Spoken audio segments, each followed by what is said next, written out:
Tu sais ce qui est le plus frustrant quand on cherche à se transformer? C'est vouloir profondément changer sa vie et continuer à faire exactement l'inverse de ce qui nous ferait avancer. Est-ce que tu as déjà ressenti cette sensation? Moi oui, et trop souvent. Certains appellent cela l'autosabotage. Et en vrai, on en est tous victimes à un moment ou à un autre. Aujourd'hui, on va explorer ensemble pourquoi on se tire une balle dans le pied sans même s'en rendre compte. Et surtout, comment reprendre le pouvoir sur ce mécanisme qui nous bloque en douce. Reste bien jusqu'à la fin, il y aura comme d'habitude un exercice pour commencer à transformer cela, ici et maintenant. Allez, c'est parti pour un nouvel épisode. Bienvenue dans Deviens qui tu es vraiment, l'appel de l'âme. Je suis Aurélie, coach holistique, et je t'invite à un voyage unique où transformation personnelle et exploration spirituelle se rejoignent. Dans ce podcast, nous plongeons ensemble dans des thématiques fascinantes comme la découverte de soi, les neurosciences, la psychologie, l'histoire, l'archéologie alternative, l'ésotérisme ou encore les enseignements spirituels, pour éclairer le chemin de notre évolution intérieure. Mon intention, t'aider dans la libération et la transformation des obstacles qui jalonnent ton chemin de vie, afin que tu puisses vivre une expérience plus épanouie, alignée et pleine de sens. Si tu es curieux de découvrir comment le passé, le développement personnel et les mystères peuvent éclairer ton présent et transformer ton avenir, tu es au bon endroit. Alors, installe-toi confortablement, prends une grande inspiration et prépare-toi à répondre à l'appel de ton âme. Et si tu souhaites soutenir le podcast, je t'invite à le partager avec tes proches, ainsi qu'à déposer une note 5 étoiles et un joli commentaire si ça t'a plu. Ensemble, n'oublions pas que changer le monde commence par se changer soi-même. Bonne écoute! Bienvenue dans cet espace d'exploration intérieure. Ici, on ne vient pas se raconter des histoires, on vient mettre de la lumière sur ce qui nous freine et retrouver notre souveraineté. Je ne sais pas si ça t'est déjà arrivé, mais moi, il y a eu des périodes dans ma vie où j'ai eu beau lire des bouquins de développement personnel, comprendre, faire des stages, avoir des prises de conscience. Je me retrouvais encore et encore face aux mêmes blocages. Les mêmes schémas en boucle, les mêmes doutes, les mêmes frustrations. Et à un moment, j'ai compris que ce n'était ni un manque d'intelligence, ni un manque de volonté. C'était plus subtil. En fait, c'était un mécanisme intérieur, inconscient, que certains appellent l'autosabotage. Aujourd'hui, je te propose d'aller décortiquer ça ensemble, évidemment en toute bienveillance. On va voir comment ce saboteur intérieur fonctionne, pourquoi il prend parfois le dessus, et surtout comment retrouver notre pouvoir personnel sans se juger, sans se flageller. Alors commençons. L'autosabotage, c'est un mot qu'on utilise souvent, comme s'il y avait un être malveillant à l'intérieur de nous qui mettait tout en œuvre pour faire échouer nos projets. Mais en fait, derrière ce mot, il y a des mécanismes inconscients bien réels qui se jouent en douce dans notre système nerveux, notre subconscient, notre biologie. Concrètement, le cerveau humain fonctionne en grande partie comme un système de survie automatisé. Selon les recherches en neurosciences, environ 95% de nos pensées, émotions et comportements sont régis par des circuits inconscients. Ces circuits, ils se créent dans 3 grands contextes, on va dire. D'abord, l'enfance et les premières expériences. Lorsque nous sommes enfants, notre cerveau est en mode enregistrement automatique. Il capte les croyances de notre environnement, les expériences marquantes, qu'elles soient positives ou douloureuses, et aussi les émotions répétitives. À ce moment-là, notre subconscient fabrique des programmes de survie censés nous protéger. Par exemple, si on a été rejeté, le cerveau peut associer relation égale danger. Si on a vécu l'échec, à ce moment-là, le cerveau pourrait se dire mieux vaut ne pas essayer que de souffrir. Donc ces programmes de survie, à un moment donné dans notre vie, dans notre enfance, ils nous ont permis de faire face à une situation et de nous en sortir. Et donc du coup, le cerveau a enregistré, si je mets ça en application, c'est cool, ça me sauve, ça me permet de me sortir indemne de la situation. Et du coup, ces programmes restent programmés et deviennent des réflexes inconscients. Et plus tard, même quand on veut changer consciemment, notre système nerveux reste verrouillé dans ses anciens schémas. Un autre contexte dans lequel ces programmes inconscients peuvent se programmer, c'est le biais de négativité du cerveau. Le cerveau humain est câblé pour repérer les dangers, pas pour cultiver le bonheur. C'est un héritage évolutif, utile face aux prédateurs, évidemment, mais beaucoup moins pratique quand on veut créer une vie épanouie. Ce biais de négativité, bien documenté en psychologie cognitive, fait qu'on retient plus facilement les échecs que les réussites, les critiques que les compliments, les peurs plutôt que les élans d'expansion. Résultat, même quand on avance, on peut avoir cette petite voix intérieure qui dit « Attention, ça pourrait mal tourner »,« Reste où tu es », ou encore « Ne prends pas de risques ». Et c'est ainsi que l'autosabotage se glisse dans nos décisions, sans qu'on en ait vraiment pleinement conscience en fait. Et puis le troisième contexte dans lequel se créent ces conditionnements, eh bien, c'est ce que Bruce Lipton et Joe Dispenza expliquent, c'est que nos pensées récurrentes génèrent des émotions qui, à leur tour, créent des réactions biochimiques dans le corps. À force de répéter les mêmes schémas, eh bien, notre corps devient littéralement dépendant de certaines émotions, comme le stress, la peur, le doute. On finit par rechercher inconsciemment ces états familiers, même s'ils nous font souffrir. C'est un peu comme des drogués, quoi. On a besoin de se remettre dans cet état-là. C'est ce qu'on appelle la mémoire émotionnelle du corps, ou en termes simples, ton corps s'habitue au manque de confiance, au rejet, à l'échec, et du coup, il recrée les circonstances par habitude, même si ta tête veut et dit le contraire. En résumé, tu peux avoir des intentions magnifiques, vouloir te réaligner, vibrer haut, mais si ton subconscient, ton système nerveux et ta chimie interne n'ont pas encore intégré ce nouveau programme, celui de la réussite, eh bien tu vas continuer à te saboter malgré toi. Et c'est normal. Ça ne veut pas dire que tu es faible ni incapable. Ça veut juste dire que tu es humain ou humaine. Et la bonne nouvelle, eh bien, c'est que ces schémas peuvent être reprogrammés, transformés, avec de la conscience, des outils adaptés, de la répétition et surtout de la bienveillance envers soi-même. Maintenant qu'on comprend mieux que notre cerveau, notre subconscient et même notre corps participent à ces schémas d'autosabotage, voyons plus concrètement comment ça se manifeste dans nos vies. On peut regrouper ça en 3 grands domaines qui s'entrelacent souvent. D'abord, il va y avoir le sabotage relationnel. C'est probablement l'un des plus insidieux. On inspire à des relations épanouissantes, saines, nourrissantes, mais inconsciemment, on rejoue des scénarios qui nous enferment. Pourquoi ? Eh bien parce que notre cerveau émotionnel, qu'on appelle le système limbique, a enregistré des schémas affectifs dès l'enfance. Si on a connu le rejet, le manque d'amour, l'abandon, les relations instables, alors notre cerveau va chercher à reproduire ces dynamiques, parce qu'elles lui sont familières, même si elles sont douloureuses. Par exemple, on attire des partenaires qui nous rabaissent, ou nous ignorent, ou sont absents. On évite l'intimité par peur de souffrir. On se suradapte pour ne pas déplaire, on ne dit jamais non. Ou encore, on reste dans des relations toxiques par peur du vide. Et puis, tu vas rencontrer le sabotage aussi professionnel ou spirituel. Ici, on entre dans le terrain des projets, des rêves, de l'expansion. Et souvent, dès qu'on approche de notre plein potentiel, eh bien, le saboteur pointe le bout de son nez. Pourquoi ? Eh bien, parce que le changement est perçu comme un danger par notre cerveau reptilien. Je te rappelle qu'il est chargé de nous maintenir en zone de sécurité, selon sa propre conception. Et donc le changement, lui, il y est plutôt allergique. Et ce qui se passe alors, eh bien, c'est que on va procrastiner malgré nous. On va douter de notre légitimité, le syndrome de l'imposteur par exemple. On va s'auto-diminuer, du genre des pensées « je ne suis pas prête »,« je n'ai pas les compétences », etc. Ou encore, on va attirer des circonstances qui bloquent notre élan. Et même dans la spiritualité, ça se manifeste. On va accumuler les théories, mais on évite toujours la vraie transformation intérieure. Ou encore, on cherche la perfection spirituelle, au lieu de s'incarner pleinement.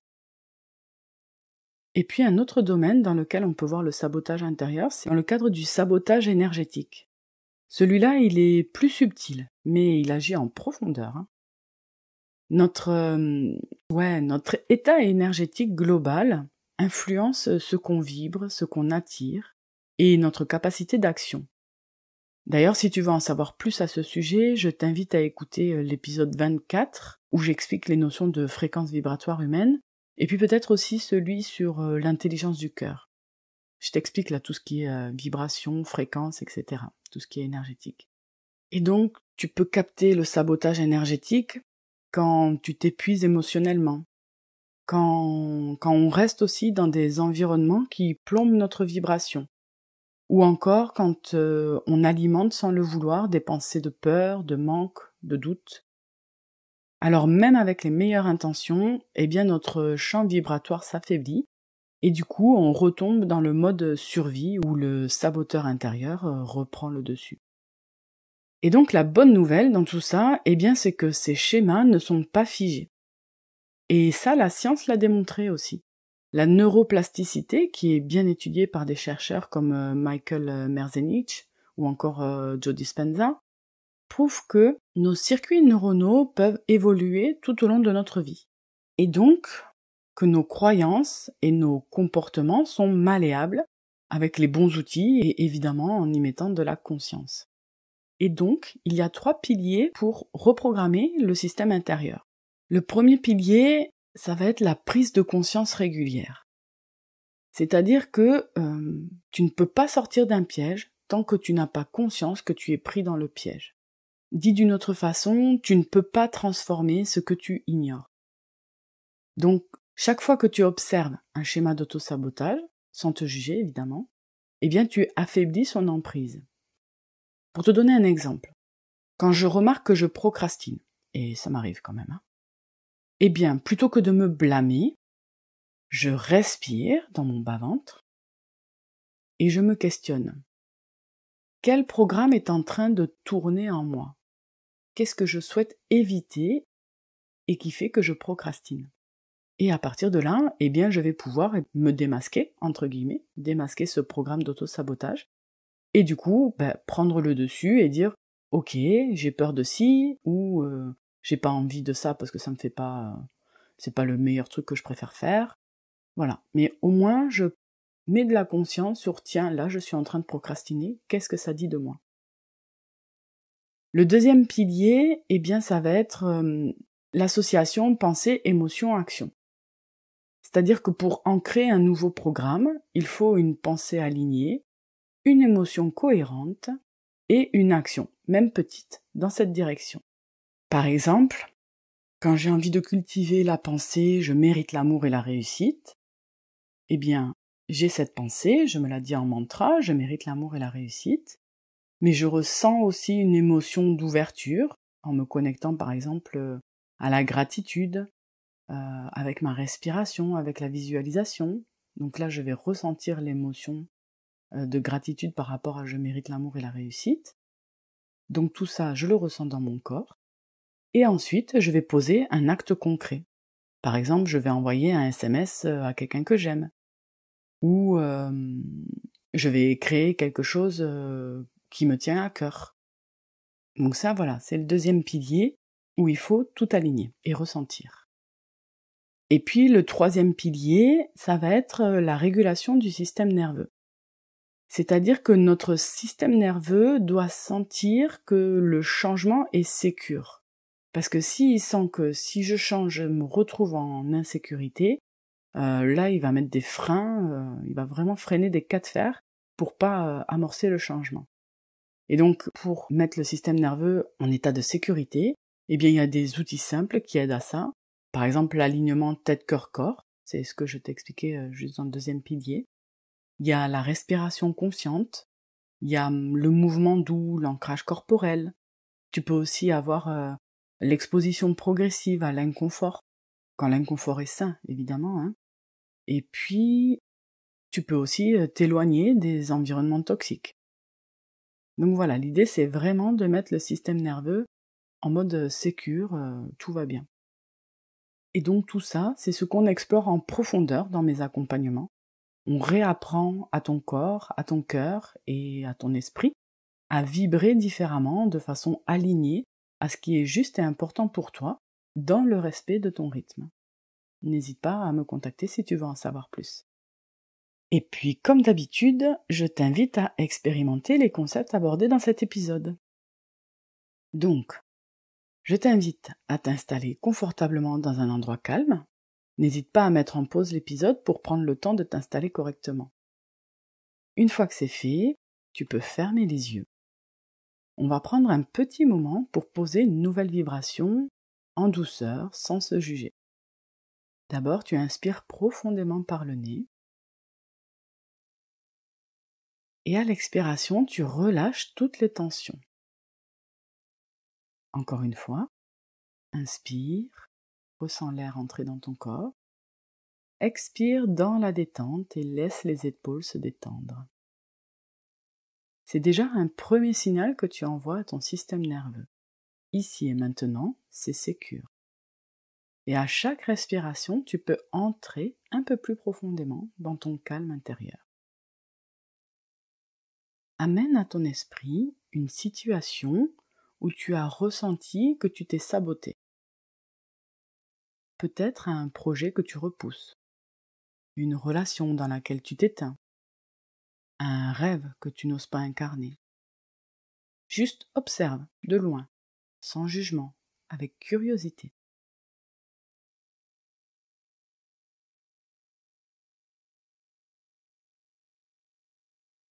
N'oublie pas de respirer dans le calme et la détente. Imagine que tu as tout ton pouvoir et ta souveraineté. Tu les ressens profondément en toi. Tu te redresses, tu les sens dans ton ventre, dans ton cœur, dans tes épaules qui se redressent. À présent, imagine-toi dans cette même situation, mais cette fois avec tout ton pouvoir. Ressens dans ton corps ce que ça changerait d'agir depuis la confiance, la clarté, l'alignement, la souveraineté. Visualise une petite action que tu pourrais poser et qui changerait le cours de l'histoire, même minuscule. Et doucement, répète mentalement. Je me libère des anciens schémas. Je reprends mon pouvoir, ici et maintenant. Encore. Je me libère des anciens schémas. Je reprends mon pouvoir, ici et maintenant. Ressens la sensation que cette phrase procure. Je me libère des anciens schémas. Je reprends mon pouvoir, ici et maintenant. Prends une grande inspiration et relâche. Laisse cette nouvelle sensation s'installer dans ton corps, dans chacune de tes cellules. Respire encore une fois profondément. Ressens cette sensation. Et quand tu es prêt, quand tu es prête, tu peux réouvrir les yeux. À présent, tu peux te remercier pour le temps que tu viens de t'accorder. Et donc, on en arrive à la conclusion. L'auto-sabotage, c'est un réflexe de survie, pas une fatalité. Ce n'est pas une preuve de faiblesse, c'est le signe que ton système intérieur cherche encore à te protéger. Mais la protection d'hier devient parfois la prison d'aujourd'hui. Et la bonne nouvelle, c'est qu'on peut en sortir, en douceur, un pas à la fois. Tu peux refaire l'exercice autant de fois que nécessaire, il est là pour ça. Et si tu as envie d'aller plus loin, de te libérer de tes schémas d'auto-sabotage, je t'invite à prendre rendez-vous avec moi pour en parler et mettre en place un petit programme d'accompagnement pour t'en libérer rapidement et durablement. Je t'ai aussi préparé un guide gratuit qui s'appelle « Clarifie le désir profond de ton cœur ». Le lien est dans la description. C'est un premier pas, je dirais essentiel, pour retrouver ton pouvoir et vibrer qui tu es vraiment. Si cet épisode t'a parlé, pense à le partager à un ami ou une amie qui en aurait besoin. Et dis-moi en commentaire la prise de conscience que tu retiens aujourd'hui. Je me ferai une joie de te lire et d'échanger avec toi. Je te remercie pour ta présence, ton écoute, ton courage. À très bientôt pour un nouvel épisode. Je respire profondément et je me souviens que changer le monde commence par se changer soi-même.